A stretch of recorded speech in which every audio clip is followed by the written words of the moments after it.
Hello అండి. నేను మీ cancer doctor, doctor G. Vijayasainath Reddy, surgical oncologist from Visakhapatnam. ఇవాళ మనం తెలుసుకోబోయేది బ్రెస్ట్ క్యాన్సర్ స్క్రీనింగ్. అంటే క్యాన్సర్ రాకముందు ఏ టెస్ట్ చేసి మనం ముందుగానే తెలుసుకోవచ్చు. నార్మల్‌గా బ్రెస్ట్ క్యాన్సర్‌కి ఎర్లీ స్టేజ్‌లో తెలిస్తే ప్రోగ్నోసిస్ చాలా బాగుంటుంది. లిటరల్లీ పేషెంట్ క్యూర్ అయిపోయే ఛాన్సెస్ ఉంటాయి.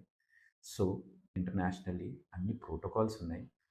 మ్యామోగ్రామ్ అనేది ఒక బ్రెస్ట్‌కి ఎక్స్‌రే లాంటిది. అది మోర్ దెన్ 40 ఇయర్స్ నుండి ఎవ్రీ ఇయర్ అంటిల్ 75 ఇయర్స్ వరకు చేయించాలి. ఒకవేళ దాంట్లో ఏమన్నా సస్పిషన్ ఉంటే దానిలో మనం బయాప్సీ చేయడం కానీ, ఏమన్నా ఎక్సిషన్ చేయడం కానీ చేస్తాం.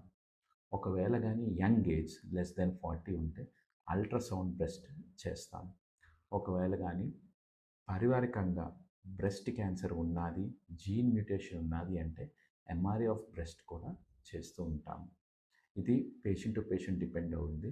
బట్ మోస్ట్ నార్మల్ పాపులేషన్‌కి అందరూ రికమెండ్ చేసేది 40 ఇయర్స్ నుండి ఎవ్రీ ఇయర్ మ్యామోగ్రామ్ చేయించాలి. దానివల్ల ఎర్లీగా మీకు డయాగ్నోసిస్ వస్తుంది. క్యాన్సర్ ఎర్లీ స్టేజ్‌లో పట్టుబడుతుంది. పేషెంట్ క్యూర్ అయిపోతారు. సో, మీ హెల్త్ మీ చేతిలో ఉంది.